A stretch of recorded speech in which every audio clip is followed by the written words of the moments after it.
পটকা ও আতশবাজির সঙ্গে গান বাজনার শব্দে একাকার হয়ে গেছে পুরো নগরী। সমস্বরে উল্লাসধ্বনিতে স্বাগত জানানো হয় নতুন বছর। নতুন বছর উপলক্ষে উদযাপনে ঘড়ি ধরে সময়ের অপেক্ষার আর তর সইল না। রাত একটু বাড়তেই পাড়া মহল্লার চারপাশে শুরু হয়ে গেল হইচই। থেমে থেমে ভেসে আসতে থাকল পটাকার শব্দ। নতুন বছরের আনন্দমুখর এই রাত রাজধানীর কিছু মানুষের জন্য হয়ে উঠল আতঙ্কের। আতশবাজি ও পটকা ফোটানোর সময় 2 শিশু দগ্ধ হয়েছে এবং রাজধানীর 2টি স্থানে অগ্নিকাণ্ডের ঘটনা ঘটেছে।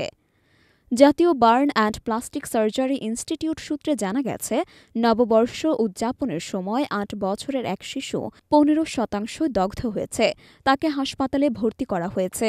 একই ঘটনায় আরেক শিশু সামান্য দগ্ধ হলে প্রাথমিক চিকিৎসা শেষে তাকে বাড়ি পাঠানো হয়। ইনস্টিটিউটের আবাসিক চিকিৎসক ডা. শাওন বিন রহমান বলেন, নববর্ষ উদযাপনের উচ্ছ্বাসের মাঝেও আমাদের সতর্ক থাকা উচিত। এসব দুর্ঘটনা এড়াতে সাবধানতা প্রয়োজন।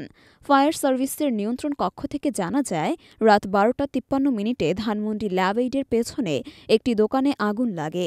ফায়ার সার্ভিসের 2টি ইউনিট দ্রুত ঘটনাস্থলে পৌঁছে আগুন নিয়ন্ত্রণে আনে। মিরপুর 11 নম্বর এলাকায় ডাস্টবিনে আগুন লাগার খবর পাওয়া যায়। তবে ফায়ার সার্ভিস পৌঁছানোর আগেই স্থানীয়রা আগুন নিভিয়ে ফেলে। ফায়ার সার্ভিসের ডিউটি অফিসার রাফিয়াল ফারুক জানান, আমাদের তৎপরতায় বড় ধরনের দুর্ঘটনা এড়ানো সম্ভব হয়েছে। তবে জনগণের আরও সচেতন হওয়া উচিত। রাজধানীর মানুষ নববর্ষ উদযাপনে মেতে ওঠে রঙিন আতশবাজি, ফানুস। তবে এ ধরনের দুর্ঘটনা উদযাপনের আনন্দকে বিষাদে রূপান্তরিত করে। নববর্ষ উদযাপনের সময় সতর্কতা এবং নিয়ম মেনে চলা না হলে ছোট ভুল বড় বিপর্যয় ডেকে আনতে পারে।